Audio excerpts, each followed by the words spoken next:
écoutez ITFM.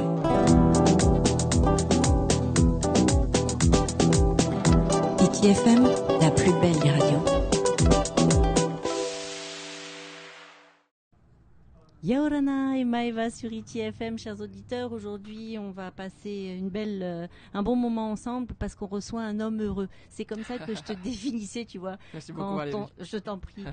Quand je te voyais, quand j'ai commencé à te suivre sur Facebook, live, tes vidéos, etc., je me disais, ce garçon, c'est un homme heureux et je trouve que dans les périodes dans lesquelles on vit, c'est important de parler de bonheur. Donc, Yaorana et Maëva sur ITFM, Reimiti, Ravelo. Merci à toi Valérie déjà pour ton accueil plus que chaleureux. Merci à ceux qui nous écoutent, à ceux qui nous regardent et Yorana à tout le monde. C'est un privilège pour moi de pouvoir être là, de pouvoir partager ces petits instants, pour pouvoir avoir cette petite conversation en toute intimité. C'est ça, entre nous. Dans ce petit studio, voilà, entre nous. Tout à fait. Alors, Reimiti, donc, je disais un homme heureux parce que tu vis de ton art. Exact. On va en parler. Tu es un homme heureux parce que tu as une très jolie famille avec une jolie petite princesse. Un homme heureux parce que tu es reconnu aussi, même si tu me disais... Bon, c'est anecdotique d'avoir été élu influenceur de l'année. Néanmoins, le territoire est vraiment en train de s'ouvrir au monde. L'art, c'est un bon moyen de s'ouvrir au monde. Qu'est-ce que tu pourrais dire aux auditeurs qui ne te connaissent pas, en fait? Présente-toi. Allez, une petite bio rapide. Alors, je dirais que je m'appelle Reimiti. J'ai la chance d'avoir 30 ans.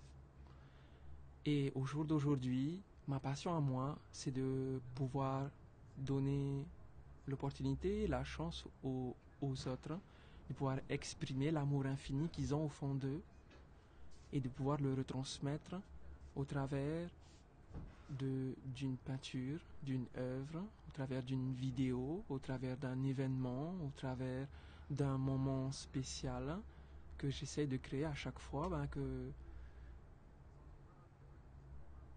que je livre un tableau et que voilà un peu ce que je fais. J'essaie juste de permettre aux gens d'exprimer un peu plus l'amour infini qu'ils ont au fond d'eux pour les personnes qui sont chères à leur cœur, tout simplement, quoi. T'es un passeur de bonheur? Ça te plaît comme expression? Je trouve ça magnifique, ouais, bon, tout à fait. Alors on va prendre celle-là. Alors comment ça alors, j'imagine que t'es pas venu par hasard à la peinture. Oui. Tu as dû faire, tu devais avoir des dispositions, tu devais forcément être doué. Alors bizarrement non. Beaucoup de gens pensent que, et en même temps c'est normal, hein, mon grand-père a sa façon à lui beaucoup marqué l'histoire de la peinture ici en Polynésie, François Ravelo. Depuis les années 60 jusqu'à 2001, l'année donc de son départ. Et bizarrement, je l'ai connu que comme mon grand-père, en fait. Quand il est parti, j'avais à peine 12 ans. Et j'allais chez lui parce que c'était mon grand-père et parce que je voulais aller à la mer, mais il faisait de la peinture. Mais lorsqu'on a 6, 7, 8, 9, 10 ans, on a autre chose à faire que de dire « Waouh, mon grand-père fait de la peinture et tout ça ».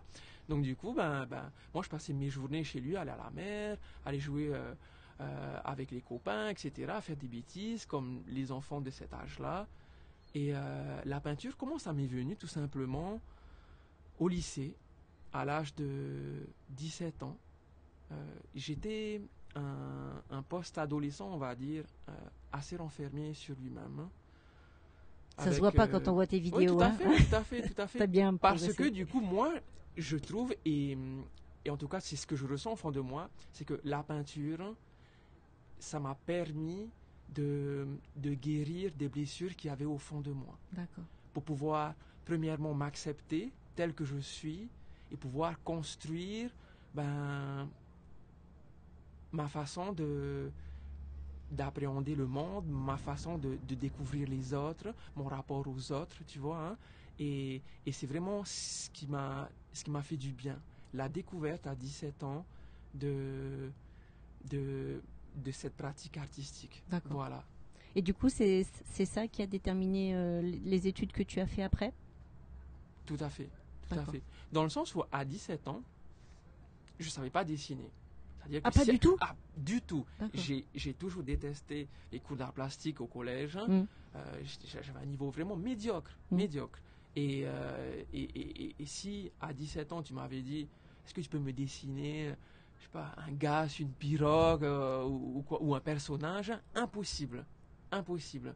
Mais voilà, le destin a fait que j'ai commencé à dessiner par le plus grand des hasards, et en pratiquant cette activité-là, je me suis rendu compte au fait que ça me faisait du bien, que j'oubliais le temps qui passait, que j'oubliais mes problèmes, que j'oubliais toutes les choses pour lesquelles je broyais du noir un peu dans ma tête à cet âge-là, et j'ai commencé à m'ouvrir vis-à-vis des autres au fait, parce que je me suis rendu compte que c'était un moyen d'expression. Et à cet âge-là, je faisais de la peinture, du dessin sur des feuilles et sur mes cahiers, mais aussi grâce au graffiti, j'ai pu m'exprimer sur les murs et tout ça, de façon pas toujours légale, on va dire. Hein. Comme beaucoup de jeunes. Exactement, mais en tout cas, ça a suscité cette petite étincelle au fond de moi, en fait, de me dire que que ça pouvait être un outil d'expression et vraiment un outil qui allait me permettre de me découvrir moi-même, en fait, et de m'ouvrir vers les autres. Alors, il y a eu ces années d'études.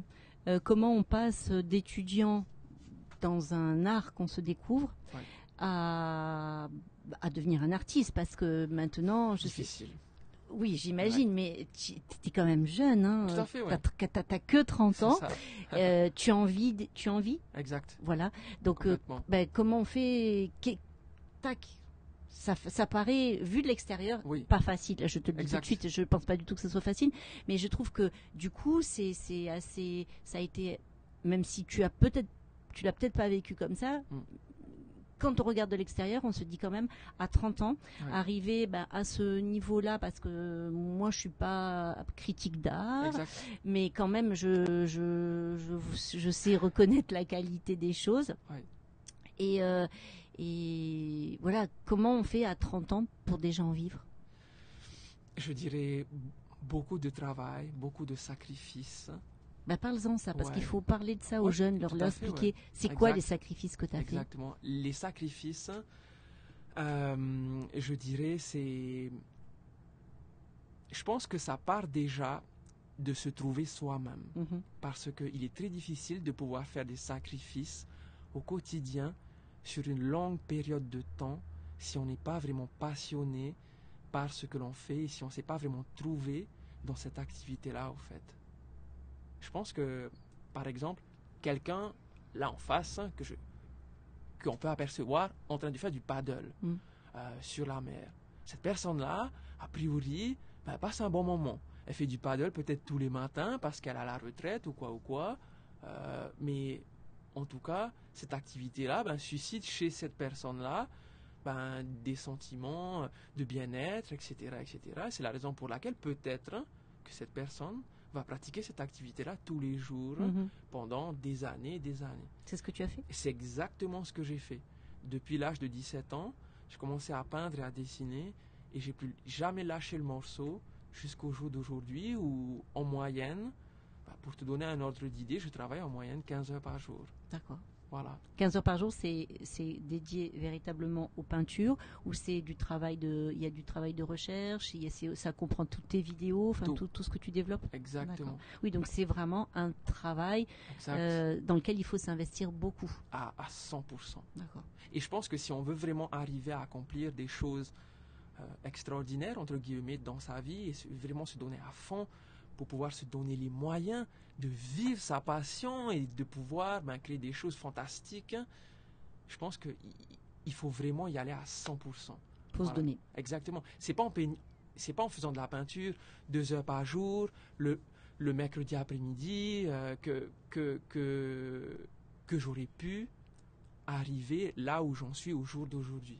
J'ai dû faire beaucoup de sacrifices, beaucoup travailler et même beaucoup chercher au fond de moi qui est-ce que j'étais au final. Voilà. Quel artiste est-ce que je voulais être?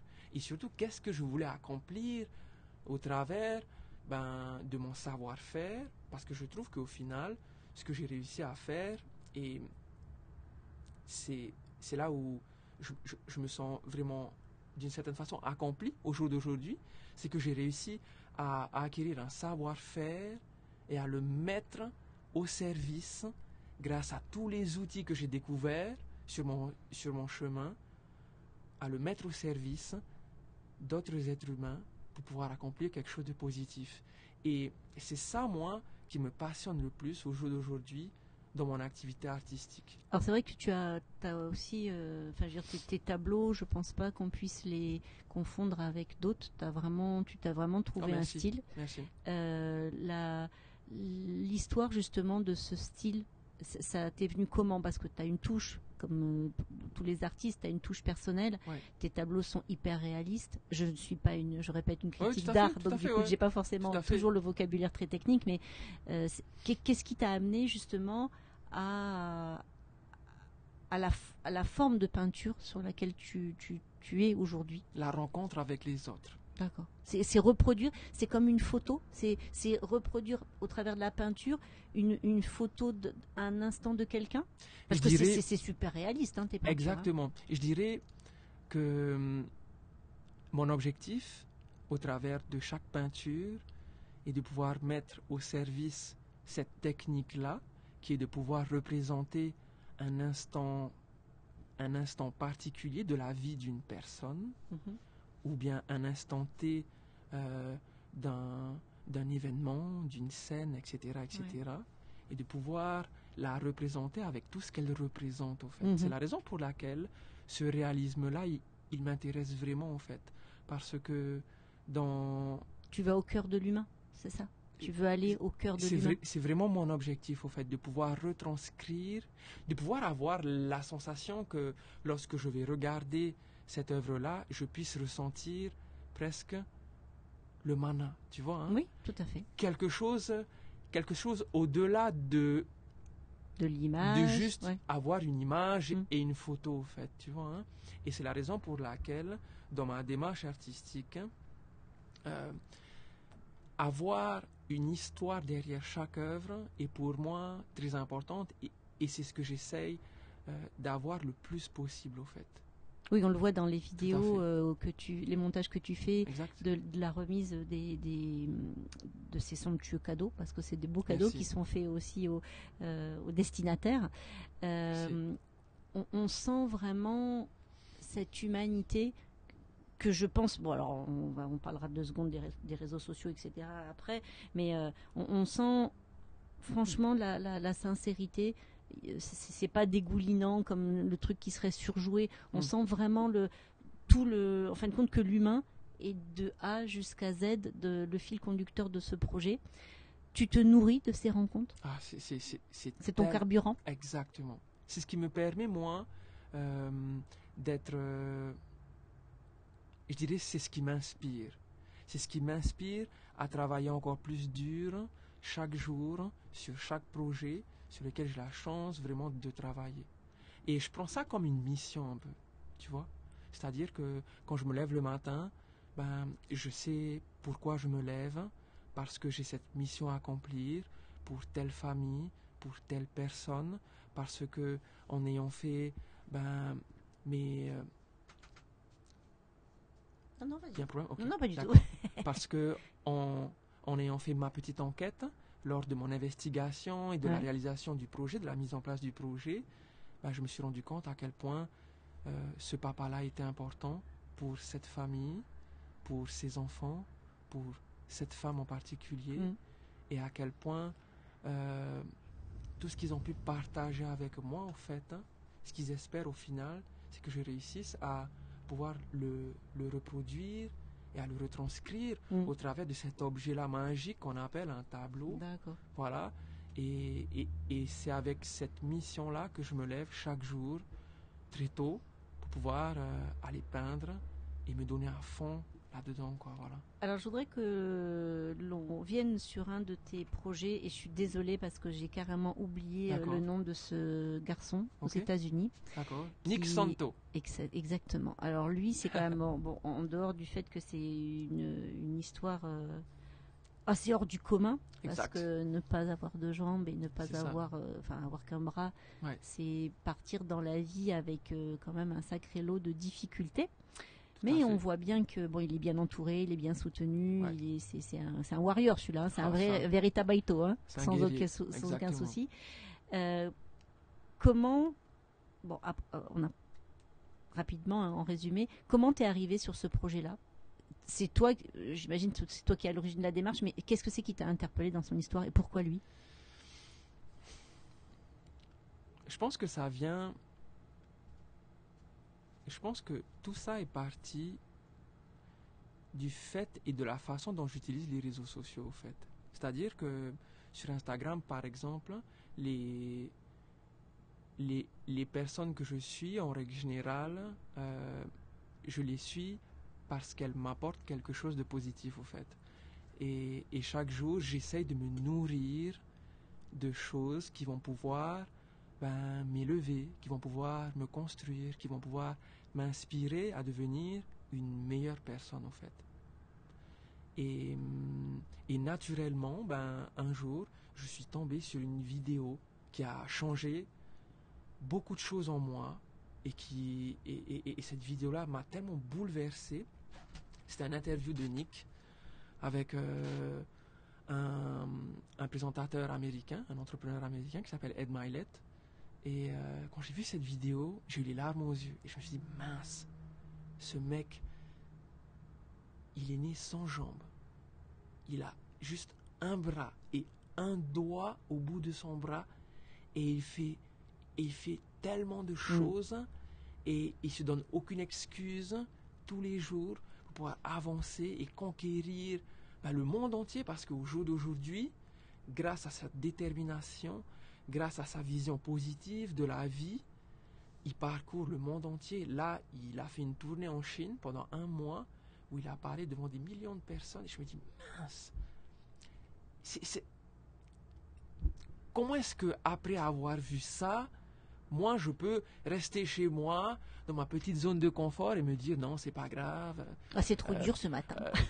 Je ferai mon jogging demain, je suis fatigué, ou il pleut. Non, tu vois un peu? Oui, ça donne de l'énergie. Et donc je me suis dit, c'est fantastique. Et j'ai commencé à le suivre. Et là, bizarrement, il y a une petite voix en moi qui m'a dit, Rémiti, il faudrait que tu contactes son équipe pour pouvoir faire exactement ce que tu fais ici en Polynésie, mais que tu puisses le faire pour cette personne-là, pour Nick, pour pouvoir honorer ce que lui représente. Parce qu'au final, c'est exactement ce que je fais ici en Polynésie, à Tahiti. Si je rencontre des êtres humains pour pouvoir réaliser une œuvre, pour rendre hommage à ce qu'ils sont. À ce qu'ils sont, pour pouvoir rendre hommage d'autres êtres humains, ce qu'ils représentent. Tu vois, hein? Oui, je comprends bien. Et c'est ces rapports-là humains, moi, qui m'intéressent et qui m'inspirent dans mon travail. Et je ne te cache pas que mon objectif est de pouvoir, d'ici des années, d'ici quelques années, de pouvoir découvrir les personnes les plus extraordinaires dans le monde entier et pouvoir aller à leur rencontre et pouvoir réaliser ce que je fais, mon art, tu vois, hein, et le mettre au service de ces personnes-là dans le monde entier. Voilà. Pourquoi se limiter juste en Polynésie? Exactement. Tu as bien raison. C'est exactement ce qu'il faut. Il faut penser grand, Tout à fait, hein. Toujours. Tout à Si fait. tu veux, Exact. pour aller loin, il faut regarder encore plus loin. Exactement. Toujours plus loin. Écoute, cette interview, elle est à la hauteur de ce que j'imaginais de notre rencontre et de cette merci. discussion. Non, mais c'est moi qui te remercie parce que vraiment l'objectif, c'est de faire passer ce message de dépassement de soi, d'espoir, de positivité, tout ça. C'est tellement important. T'as 30 ans, donc je l'ai dit, t'es un heureux papa, elle est trop mignonne. Merci. Et qu'est-ce qu'on peut te souhaiter là? D'être heureux chaque jour. Je pense que ça, c'est la chose la plus importante. Et je pense que on a tendance à mal comprendre cette phrase, au fait, être heureux, dans le sens où je trouve que beaucoup trop de personnes, mais en même temps, je comprends tout à fait ça, parce que moi aussi, je fais ça tous les jours, on a tendance à penser que être heureux, c'est attendre que quelque chose d'extérieur à nous arrive, vienne nous donner ce bonheur-là qui nous manque, etc., etc. Alors qu'au final, être heureux, c'est à notre disposition chaque seconde. Ouais, on est désolé, il y a une petite coupure, je ne sais pas à cause de quoi. Oui, donc on était en train de parler de l'importance d'aller chercher le bonheur et pas forcément l'attendre là qu'il arrive. C'est en nous, en fait. Tout à fait. Écoute, c'est à notre disposition chaque instant. Écoute, je te remercie beaucoup d'être venu. J'espère que cette interview mais c'est déjà fini. Bah oui, mais je suis déçu. Non, je pensais qu'on allait parler toute la matinée. Non, quand on s'était vu, on a dit un quart d'heure. On doit déjà être à plus de 20 et quelques minutes. Et puis pour que ça soit intéressant, et puis il faut susciter un peu le teasing. Exact. Donc on va encourager les auditeurs qui veulent en savoir plus sur toi d'aller voir sur les réseaux sociaux, parce qu'il y a aussi plein de choses positives sur les réseaux sociaux. Il n'y a pas que des choses négatives. C'est exactement. Il y en a beaucoup. Ouais. Il faut savoir trier. Exactement. Voilà. C'est ça. Donc écoute, on te remercie beaucoup de nous avoir accordé de ton temps. Merci à vous. Donc tu es, c'est avec un plaisir. Tu es donc sur les réseaux comme Instagram, tu es aussi sur Facebook sur avec ton prénom et ton nom, Rémiti Ravello. Donc c'est super facile à trouver. C'est ça. Écoute, moi je t'encourage à rester comme ça, à continuer dans cette voie-là qui est bien apaisante et qui est bien rassurante dans la société dans laquelle on vit. J'espère que cette interview aura intéressé nos auditeurs. On vous souhaite à tous une très très belle journée, parce qu'il ne faut pas oublier que même si tout n'est pas facile tous les jours, on vit dans un endroit sacrément privilégié. Magnifique. Voilà. Tout à fait. Cette interview, elle sera disponible en replay toujours sur notre page Facebook. On remercie notre partenaire 100% LED, pas très loin de chez toi, qui éclaire notre plateau et nos invités. Et on vous souhaite un super éclairage. Voilà. Je tiens à vous dire, l'éclairage est vraiment top niveau. C'est impressionnant, magnifique. Voilà. On vous souhaite à tous une excellente journée. Et puis prenez soin de vous et à très bientôt sur nos ondes. Nana? Bisous les amis, on vous embrasse. Merci encore. Et puis, merci à ITFM encore une fois. Et on vous embrasse et à très bientôt. Nana. Ciao, Nana. Écoutez ITFM. ITFM, la plus belle des radios.